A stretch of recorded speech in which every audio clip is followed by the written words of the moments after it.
Well, because I've had people tell me, I interview all kinds of doctors. I've had them tell me, no, this works better than the oral appliance. And you said, yeah, but the difference is, to me, you told me 80 or 85%. Comply. We're the oral appliance. So we win on the basis of compliance and comfort. And some help is better than no help. We get good results. They have standards for success. And I think in 80%, 90% of my patients, we meet at all compliance standards, all success measures.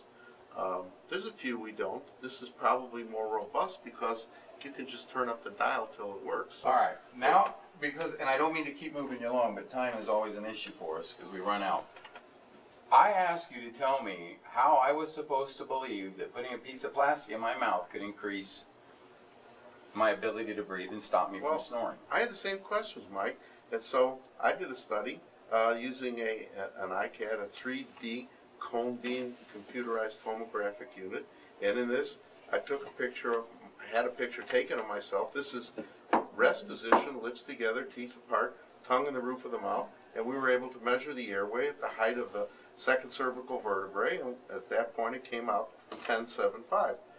In this picture, we repeated exactly the same thing, lips together, appliance in place, and the dimension in the front to back, antero-posterior, went to 14.75.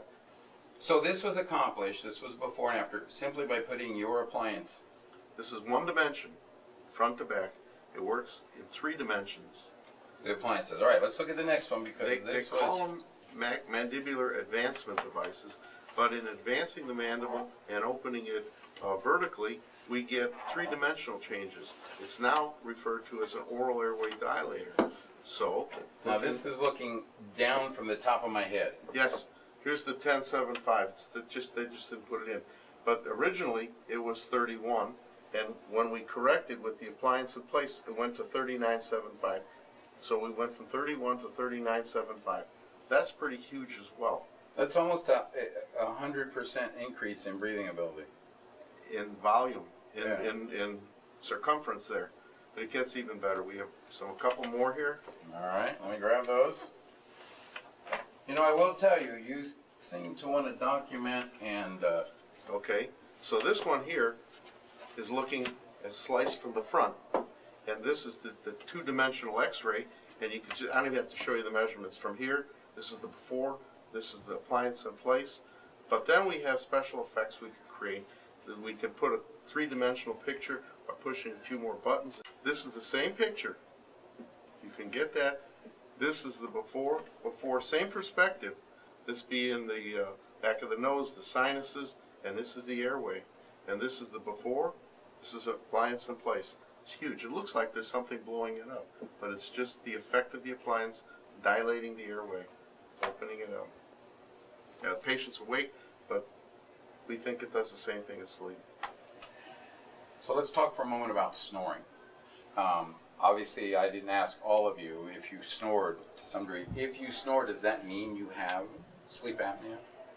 About 40% of all people actually snore, but only about 10%, about 5% have apnea. About 10% of the snorers have apnea. So if you snore, should you get checked? I mean, how would I know? Snoring is a warning sign. I'm sitting at home. I've been going to my dentist, my regular dentist, for 20 years. He's never said anything to me. How would I know if my medical doctor, how would I know if I need to be checked or not? We ask. You have to ask. Or you have to tell your dentist, I snore. And snoring is certainly an important sign. What would I find out from my dentist? Or my family doctor? How would I find out if somebody was actually qualified to help me with this? Well, there's a referral list. The Academy of Dental Sleep Medicine has a referral list. And there are dentists who study, pass tests, take courses, and they get the degree diplomate after their name. It's awarded by the Academy of Dental Sleep Medicine. And these people who have the diplomate status are well qualified. And I could also maybe visit your website? You could visit my website, yeah, absolutely. Do you have references there, stuff to help me understand? We have everything there. We have references at themoses.com, snoring and sleepapnea.com. We have several websites, and we have references, we have a lot of information. SleepApneaSnoring.com. So when it comes to, and before, I want to talk to one more person, because I know that it's not always a sign of coming from a CPAP as you guys did. You never had a CPAP. That's right. Did you have a sleep study? I had a sleep study done, and they diagnosed me with mild apnea. But then I was still having problems. They didn't give me a CPAP. My doctor at Northwestern referred me to Dr. Moses. But my main issue was terrible snoring, and I'll admit it. I snored really, really loud. And Dr. Moses certainly can attest to the strength of my snore. I think I surprised him when I took the ambulatory home and came back with just horrendous results. So now, maybe I'm wrong. Is mild sleep apnea nothing to worry about? No. There are health hazards with all apnea. You get heart attacks, increase twice the rate of heart attack, stroke.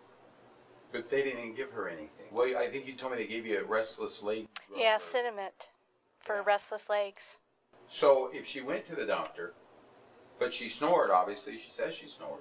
They said she's a mild apneic. They didn't give her a CPAP. What? She's not getting, the drug won't make you any better, will it? Would the drug make her better? The drug doesn't treat the apnea. The drug treats the restless leg. And again, I don't treat restless legs with an oral appliance. No. Did you got an appliance? Yes. And what did it do for you? Did you quit snoring? Yes. I mean, not one single snore. I took the ambulatory home with the appliance, slept through the night, no snoring. It was a miracle. Did you feel better at all? Did you feel more rested? Did you quit? Yeah, I wasn't falling asleep at the wheel or anything, but I always had full nights of sleep and never felt rested, and now I do. Is it a progressive? I mean, does it get worse with time if you don't treat it? Yes, it could. It's not a guarantee, but it usually does. As we get older, we tend to get more flaccid in the muscles of the airway. We tend to gain a little weight. Posture changes. The quality of sleep changes as you get older, and we do become more susceptible. All right. We're out of time. We have to go. But before we do, this group has had a wide range of issues. From no CPAP to not wearing CPAP to not sleeping to falling asleep at the wheel. Is there a certain set of signs? Is there 4 or 5 things that either I could look at in myself, or more importantly, you told me that normally sleep apnea sufferers find out from their bed partner or their mate. I also didn't realize how many people in this country sleep in separate bedrooms because of the issue. But is there 4 or 5 things that if I'm doing, my partner's doing, my aunt, my uncle, my relative, instead of just giving them an elbow if I happen to be sleeping somewhere near them, I should look out for? Yes, excessive daytime sleepiness, snoring, they wake up gasping or choking, increased blood pressure. You've got those, ask about sleep apnea. What if you wake up just repeatedly during the night? You can ask. These are important things. But there's more than one sleep disorder. And at the school I'm at Rush, they deal wonderfully with insomnia. That's another problem for another day. And I hate to put you on the spot before I go because I got to go, but anybody with questions, concerns, can they call you? Will you talk to them? Call, we'll talk to them. Email, we'll write back. We'll answer whatever we can. Go to the websites. Thank you.